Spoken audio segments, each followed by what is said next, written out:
Welcome to JP news.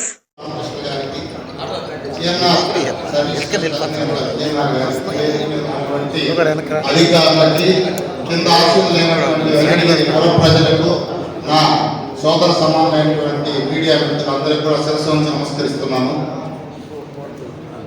పెద్దలందరూ కూడా చాలా విషయాలు కూలంకషంగా చెప్పారు. అసలు ముఖ్యంగా ఈ శాంతి సమావేశం చూస్తుంటే నిజంగా చాలా బాధాకరంగా ఉంది. ఎందుకంటే శాంతి సమావేశంలో ఇది జాతర ప్రాముఖ్యత గురించి రెండు మాటలు చెప్పాలనిపించింది. ఇప్పుడే ఇది కులాలకు అతీతంగా, మతాలకు అతీతంగా, పార్టీలకు అతీతంగా, రాజకీయాలకు అతీతంగా వెంకటగిరి ప్రజలందరూ నాగి జాతర చేసుకుంటున్నటువంటి సంవత్సరానికి ఒకసారి ముఖ్యమైనటువంటి జాతర ఇది. కానీ అందరూ ప్రతిసారి కూడా అన్ని రంగాలకు సంబంధించిన కుల ప్రజలు అందరూ వచ్చేవారు. కానీ తప్పు పట్టడం లేదు. ఎందుకంటే మీడియా సోదరులు ఏంటంటే 5 నిమిషాల్లో సోషల్ మీడియా డెవలప్ అయిపోయింది కాబట్టి మాట్లాడే వాళ్ళు మాట్లాడతారులే, మనం రాకపోయినా పర్వాలేదు, 5 నిమిషాల్లో మన ఇంట్లో చూసేయవచ్చు అనేటువంటి ఆలోచనతో ఈరోజు జనాభా రాలేదా లేకపోతే ఏంటనేది నాకు కొంచెం ఆశ్చర్యంగానే ఉంది.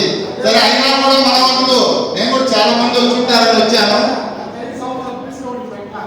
లేదు పీస్ కమిటీ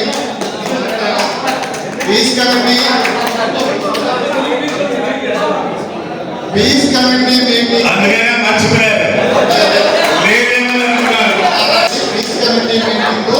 ఒకప్పుడు నాకు తెలిసి మా ఇళ్ళకి ఎంఆర్ఓ ఆఫీస్ ఆటో తిప్పారా లేదా?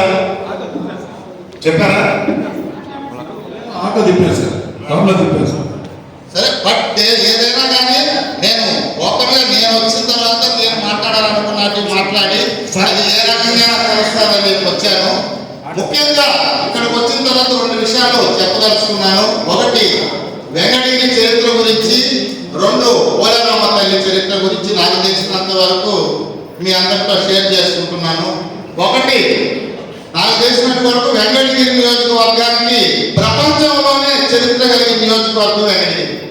ఎందుకంటే ప్రపంచ దేశాల్లో భారతదేశీయ సాంస్కృతిక సంప్రదాయాలకు పెట్టినీళ్ళు అంటే ప్రత్యేకమైన స్థానం భారతదేశానికి ఉంటే, భారతదేశంలో ఆంధ్ర రాష్ట్రానికి ఉన్నటువంటి ముఖ్య స్థానం మనందరికీ తెలిసిందే. అటువంటి ఆంధ్ర రాష్ట్రంలో ఉమ్మడి నెల్లూరు జిల్లాకి ఒక చరిత్ర ఉంది. రాజకీయ పరంగా, చైతన్య పరంగా చరిత్ర కలిగినటువంటి జిల్లా ఉమ్మడి నెల్లూరు జిల్లా.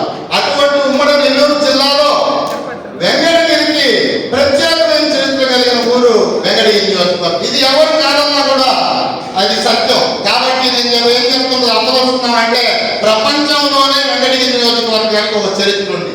ఈ నియోజకవర్గంలో ఎంతో మంది రాజకీయ నేపథ్యం కలిగిన కుటుంబ సభ్యులు ప్రాతినిధ్యం వహిస్తున్నారు. ఉదాహరణకి నేదురుమల్లి కుటుంబం నుంచి మాజీ పూజ్యులు, మాజీ ముఖ్యమంత్రి వల్ల నేదురుమల్లి జనార్దన్ రెడ్డి గారు, ఆయన సతీమణి రాజలక్ష్మి గారు, అదేవిధంగా నెల్లూరు జిల్లాలో రాజకీయ నేపథ్యం కలిగిన చరిత్ర కలిగిన కుటుంబం నుంచి ఆనంద్ రామనారాయణ రెడ్డి గారు అనేక మంత్రి పదవులు అనుభవించి ఫైనాన్స్ మినిస్టర్ గా పనిచేసి ముఖ్యమంత్రి నేతగా ఉన్నటువంటి రామనారాయణ రెడ్డి గారు కూడా ఇక్కడ ఈ ప్రాతినిధ్యం వహించారు.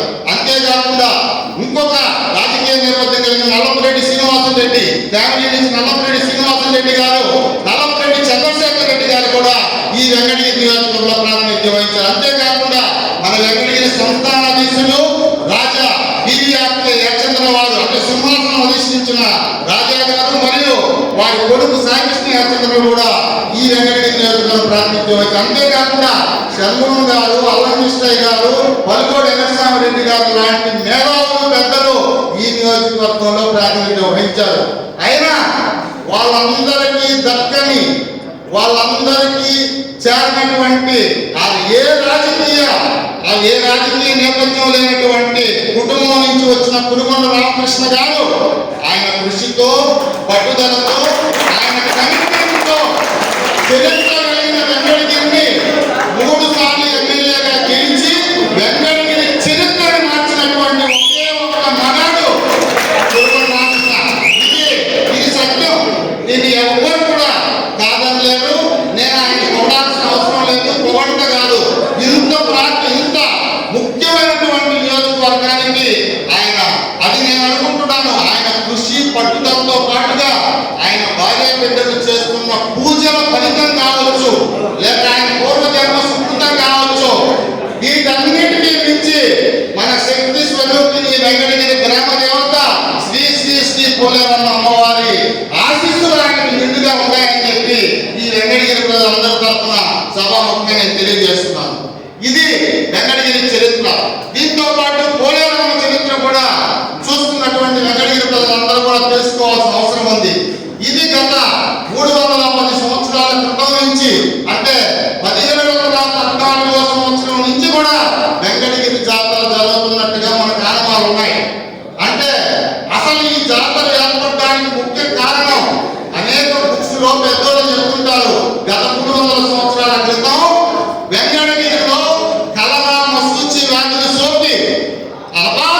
జరుగుతున్న సన్నివేశంలో అప్పుడున్నటువంటి పెద్దలు ఈ ప్రాణ నష్టాన్ని ఆపడానికి వేద పండితులను పిలిపించి సీతల యాగం చేసి అప్పుడున్నటువంటి వెంకటగిరి స్వరూపం, ఇప్పుడు కొంతమంది చెప్తున్నారు వెంకటగిరి మున్సిపాలిటీ అంతా కూడా వెంకటగిరి జాతర ప్రాముఖ్యత కాదు. అప్పుడున్నటువంటి వెంకటగిరి స్వరూపం ఏంటంటే కాంపాలి నుంచి కాశీ విశ్వనాథ స్వామి దేవస్థానం, అటు మాసాపేట, ఇటు పాత బస్ స్టాండ్ లో డాక్టర్ గోపాల్ గారి కంటే ముందు. ఇప్పుడు చూడండి, ఆ రోజు శీతల యాగం చేసినప్పుడు ఆ శీతల యాగంలో వేద పండితులు పూజలు చేసి ఆ ప్రతిమల్ని అప్పుడు స్టోన్స్ తెచ్చి ఆ స్టోన్స్ కి పూజ చేసి పోలేరమ్మ ప్రతిమల్ని అన్ని అష్టదిగ్బంధం చేసి అప్పుడు ఊరు అప్పుడు ఉన్నటువంటి స్వరూపం చుట్టుపక్కల స్టోన్స్ ఈ రోజు కూడా మనం గుడులుగా పంచుకుంటున్నటువంటి స్టోన్స్ ఈ రోజు కూడా అవన్నీ ఏర్పాటు చేస్తున్నారు. ఇది సత్యం, చాలా మందికి తెలియదు. దీంట్లో ఊరు సెంటర్ పోల్ అంటే సెంటర్ లో వేసినటువంటి స్టోన్ నే ఈ రోజు మనం పోలేరమ్మ దేవస్థానంగా పోల్చుకుంటున్నాం. ఆ రోజు ఆ అష్టదిగ్బంధం చేసి పోలేరమ్మ ఆశీస్సులతో మనం ఆ రోజు నుంచి ఆరోగ్యకరంగా ఉండడానికి ఆ కలరా మసూచి నుంచి వెంకటగిరి ప్రజల్ని బయట వేసే శక్తి స్వరూపిణి మన పోలేరమ్మ తల్లి. పోలేరమ్మ తల్లికి ప్రతి సంవత్సరం జాతర జరపాలని ఆమె కోరిన విధంగా ఇప్పుడు ఎవరు ఎక్కడ జరపాలనుకున్నా నేను ఒకటే చెప్తాను, పోలేరమ్మ తల్లి ఎలా జరిపించుకోవాలనుకుంటే అదే విధంగా జాతర జరుగుతుంది. ఇది సత్యం.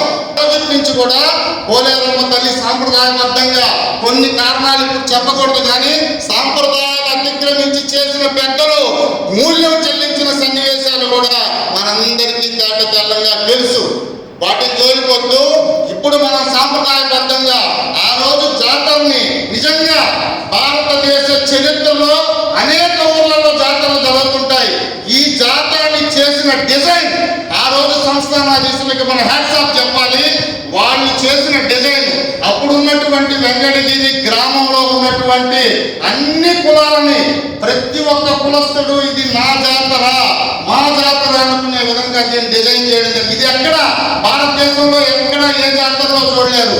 ఉదాహరణకి వెంకటగిరి సంస్థానాధీశులు అనుమతితో తాంబూలం ఇవ్వడం నుంచి స్టార్ట్ అయితే మన కుమ్మరి కులస్తులు కుమ్మని తయారు చేయడం, చాకలి కులస్తులు బెట్టమని ఎత్తడం, ఎట్టి కులస్తులు ఎట్టి పని చేయడం, రెడ్డి కులస్తులు రెడ్డి పని చేయడం, వెలమ కులస్తులు సారి ఇవ్వడం, బంచి కులస్తులు పత్తివారి సాంగ్యం అని ఘటం కుండకి మొదటి పూజ చేసేది బంజివారు పూజ చేయడం. ఇలా ప్రతి ఒక్క కులాన్ని అన్ని కులాలని సమ్మేళనం చేసి ప్రతి ఒక్క కులస్తులు దీంట్లో భాగస్వామి కావాలి అని ఆ రోజు చేసినటువంటి డిజైనే ఈ వెంకటగిరి జాతర సాంప్రదాయం. ఈ సాంప్రదాయాన్ని ఎవరొచ్చినా అన్నిటికీ అతీతంగా ఈ సాంప్రదాయబద్ధంగా చేయాల్సిన బాధ్యత అధికారుల మీద మన గౌరవ శాసనసభ్యుల మీద ఉంది. ఎందుకంటే ఇప్పుడు నేను చెప్పిన వాళ్ళందరూ కూడా బయట నుంచి వచ్చిన వాళ్ళు. మన గురుగొండ రామకృష్ణ గారు ఇక్కడ చాలా ఆయన సామాన్య రైతు కుటుంబంలో పుట్టి ఆయన కష్టంతో పట్టుదలతో ఈ స్థాయికి వచ్చి ఈ చరిత్ర సృష్టించాడు. ఆయన జాతర ఎమ్మెల్యే కాక ముందు నుంచి కూడా ఆయన జాతరకి అనేక సార్లు ప్రతిసారి మద్రాసులో ఉన్న ప్రసాదాలు తీసుకొచ్చి అనేక సార్లు నేను చూశాను. ఆయనతో నాకు గత 35 సంవత్సరాల నుంచి కూడా నాకు ఆయన పరిచయస్తుడు. ఎందుకంటే ఆయనకి జాతర గురించి, దీని ప్రాముఖ్యత గురించి, దీని సాంప్రదాయం గురించి అందరికంటే బాగా తెలుసు. కాబట్టి ఆయన దీన్ని తూచా తప్పకుండా సాంప్రదాయబద్ధంగా జరిపించాలని, జరిపిస్తేనే ఆయనకి ఆయన కుటుంబ సభ్యులతో పాటుగా వెంకటగిరి ప్రజలందరికీ కూడా మంచి జరుగుతుంది, వెంకటగిరి అభివృద్ధి జరుగుతుందని చెప్పి నేను ఈ సభాముఖంగా మనవి చేస్తున్నాను. ఇకపోతే ఇంకొక ముఖ్య విషయం, గురుగొండ రామకృష్ణ గారు వెంకటగిరికి చేసిన ఈ పోలేరమ్మ గురించి ఇంకొక ముఖ్య విషయం చెప్తాను. వెంకటగిరి సంస్థానాధీశులు 300 సంవత్సరాల క్రితం నుంచి జాతర జరిపిస్తున్నా పోలేరమ్మ నగలు ఎన్ని ఉన్నాయనేది వెంకటగిరి ప్రజలు ఎవరికీ తెలియదు. వాళ్ళు సంస్థానాధీశులు చేపించేది పోలేరమ్మకి వాళ్ళు ఇష్టం వచ్చిన నగలు ఆ రోజు అవసరానికి పెట్టేది, జాతర అయిపోయిన తర్వాత వాళ్ళ నగిరిలో పెట్టుకునేసేది. ఇది పరిపాటిగా జరుగుతుంది. కానీ 1992లో నేదురుమల్లి జనార్దన్ రెడ్డి గారు ముఖ్యమంత్రిగా ఉన్నప్పుడు దాన్ని ఎండోమెంట్ హ్యాండ్ ఓవర్ చేయడం జరిగింది దేవస్థానాన్ని. అప్పుడు రాజా గారు పోలేరమ్మ నగలు అని చెప్పి ఎండోమెంట్ కొన్ని హ్యాండ్ ఓవర్ చేస్తే ఆ రోజు పేపర్లో ఏమి ఈ నగలు హ్యాండ్ ఓవర్ చేశారు అని చూసి చూసామే కానీ కంటితో ఏ వెంకటగిరి వాసి కూడా నగలను చూసిన సన్నివేశాలు లేవు. అప్పటి నుంచి కూడా ఎండోమెంట్ వారి చేతుల్లోనే ఆ నగలు పోలేరమ్మ జాతర రోజు పెట్టి దాన్ని లాకర్లో పెట్టే సంస్కృతి ఉండింది. కానీ నాకు తెలిసి ప్రతి శాఖ సమావేశంలో ఈ కోరికని మాకన్నా పెద్దలు చాలా మంది చనిపోయారు. పెద్దలు ప్రతి ఒక్క ఎమ్మెల్యేని అడిగేది, కానీ ఎవ్వరూ చేయని సాహసం మరి పులుగొన రామకృష్ణ గారు చేశారని చెప్పి నేను గర్వంగా చెప్తున్నాను. ఎందుకంటే ఆయన అధికారంలోకి వచ్చిన తర్వాత 1 సంవత్సరం అందరి కోరిక మీదట ఎండోమెంట్ ఆఫీసర్స్ను ఒప్పించి ఆంజనేయ స్వామి గుడిలో ప్రచారం చేసి నగలన్నింటినీ పెట్టి ప్రతి ఒక్క వెంకటగిరి వాసి సందర్శనార్థం చూసేదానికి ఆయన అవకాశం కల్పించాడు. కాబట్టి ఆయన పోలేరమ్మ తల్లి ఆశీస్సులు ఉన్నాయని చెప్పి ఆ రకంగా కూడా ఆయన నిజంగా గొప్ప వ్యక్తి. అది ఎవరు చేయని పని ఆయన నగలు చూపించాడు. నేను ఇప్పుడు వెంకటగిరి ప్రజలకు ఇంకో కోరిక కోరుతున్నాను. దాని తర్వాత కూడా ఇప్పుడు కూడా చాలా మంది ఆ నగల్ని దాని తర్వాత చాలా మంది డొనేషన్ చేయడం, వెండి వస్తువులు ఇవ్వడం, బంగారు వస్తువులు ఇవ్వడం. మన దేవాదాయ శాఖ మంత్రి రామనారాయణ రెడ్డి గారి హయాంలో మన మొదలై వాళ్ళ కమిటీ ఉన్నప్పుడు వీళ్ళు చందాలు, ఇప్పుడు నేను కూడా ఉన్నాను, నన్ను కూడా ₹1,00,000 నువ్వు నీది ₹1,00,000 రాసేసామంటే నేను ₹1,00,000 ఇచ్చాను. ఈ విధంగా అందరితో డబ్బులు వసూలు చేసి కిరీటాన్ని, బంగారు కిరీటాన్ని రామనారాయణ రెడ్డి గారి హయాంలో చేర్చడం జరిగింది. ఇప్పుడు పులుగొన రామకృష్ణ గారి హయాంలో ఇప్పుడు మన పాత్రలు కూడా తయారు చేసి వెంకటేశ్వర పాదాలు రేపు పెట్టున్నారని తెలిసింది. ఇవన్నీ కూడా ఇంకా కొన్ని చిన్న చిన్న ఆర్టికల్స్ కూడా పోలేరమ్మకి ఇచ్చున్నారు. ఆయన సందర్శనార్థం ఆ వేరే గుడిలో కూడా ఆయన ఎండోమెంట్ ఆఫీసర్స్ తో మాట్లాడి ఒప్పించి అవన్నింటినీ ఒక రోజు ఒక దగ్గర పెట్టి అందరికీ చూపించే అవకాశం కూడా ఆయన చేస్తారని, అది చేస్తే మంచి జరుగుతుందని చెప్పి కూడా ఆయన్ని కోరుతున్నాను ఈ సభాముఖంగా. అంతేకాదు ఇక ముఖ్యంగా ముఖ్య విషయం చెప్తున్నాను. మన పోలేరమ్మ జమా ఖర్చులు కూడా ప్రతిసారి ఈవో గారు వస్తారు, ఏదో చెప్తారు, మన జాతరకి మర్చిపోతారు. వాస్తవంగా చాలా మంది ఈ జాతరకి అసలు ఈ ఖర్చులు ఎప్పుడైందని వితిన్ 1 month లోపల మళ్ళా ఇదే విధంగా శాఖ సమావేశం ఏర్పాటు చేసి ఈ జాతర ఇంత వైభవోపేతంగా చేశాం, దీనికి ఇంత ఖర్చు పెట్టాం, దీని నుంచి ఇంత ఖర్చు పెట్టామని కానీ ఎమ్మెల్యే గారు జాతర అయిపోయిన 1 నెల లోపల ఒక సమావేశం చేసి చెప్పగలిగితే నిజంగా ఆయన్ని వెంకటగిరి జనాభా బ్రహ్మాండంగా దాన్ని అప్రిషియేట్ చేసి చాలా ఆనందంగా మళ్ళా జాతరకు వచ్చి ఏదో మొక్కుబడిగా పెట్టేసి ఆయన ఈసారి అసలు అది కూడా చదివినట్లేదు పాపం. ఈవో గారు ప్రతిసారి ఏదో చదివేసి వెళ్తుంటారు, ఈసారి అది కూడా జరిగినట్లేదు పాపం.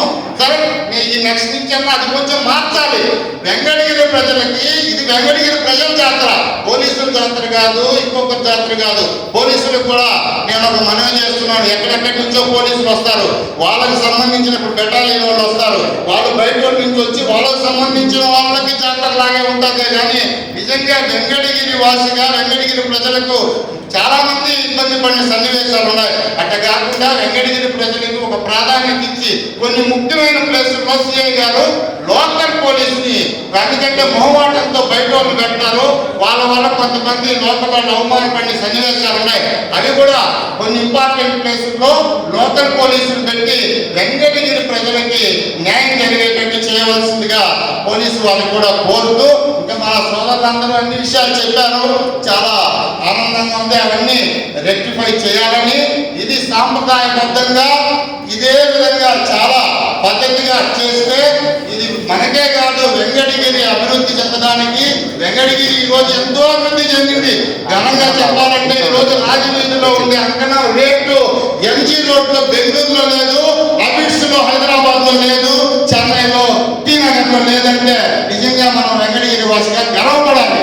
అంత వాల్యూలు పెరిగాయంటే వెంకటగిరి వాతావరణం, వెంకటగిరిలో ఉన్నటువంటి అభివృద్ధి. కాబట్టి ఈ అభివృద్ధి దినదినానికి చెందాలంటే మనం పోలేరమ్మ తల్లి. అసలు లాస్ట్గా చివరిగా ఒక మాట, మన మిత్రుడు గవర్నమెంట్లో కూడా అంతకుముందు మేము డిస్కస్ చేస్తున్నాం. అంతకుముందు కమిటీలో ఉన్నప్పుడు మన ఎమ్మెల్యే గారి సమక్షంలో చెప్తే ఈ విషయం చెప్పాలని నేను వచ్చాను. ఈరోజు ఎమ్మెల్యే గారికి తెలుసు సూర్యుడుపేట చెంగారమ్మ తల్లి ఆ దేవస్థానం 35-40 సంవత్సరాల క్రితం ఏ విధంగా ఉన్నింది, ఈ రోజు ఎంత అభివృద్ధి చెందిందో.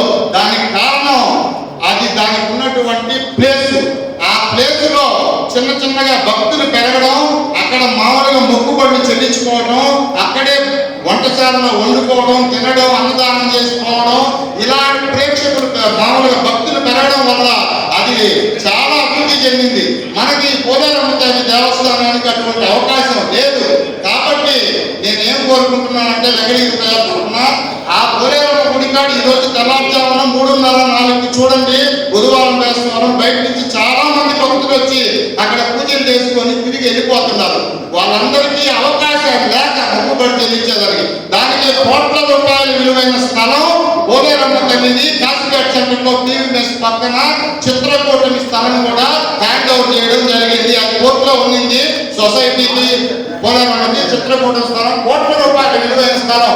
ఈ రోజు భూ కబ్జాదారులు ఏ విధంగా ఉన్నారో అందరికీ తెలిసిన సబ్జెక్ట్. దాన్ని ఆ గుడిలో నేను ఎమ్మెల్యే గారిని శిరస్థాయిగా మించిపోతుంది. ఆయన కోరుకునే కోరిక ఏంటంటే ఏదో ఒక పనిలో అక్కడ ఒక ఆడిటోరియం లాగా ఒక కళ్యాణ ఆడిటోరియం లాగా కట్టే తెల్లవారుజామున పోలేరమ్మ గుడికి వచ్చి అక్కడ పూజలు చేసుకొని అక్కడ పూజలు అయిన తర్వాత మొక్కుబడి చెల్లించుకొని ఇక్కడ తీసుకొచ్చుకొని ఇక్కడ వండుకొని తిని ప్రతి ఒక్క భక్తులు కోరికలు తీర్చుకుంటారు. దాని ద్వారా పేదలకు రోజు అన్నదాన కార్యక్రమం కూడా ఎన్నితో అన్నదాన కార్యక్రమం కూడా కొనసాగుతుంది. దీనికి కావాలంటే నేనే చెప్పాను, మొదలైన 30 పేర్లు నేను 30 రోజులు నేనే చేస్తాను.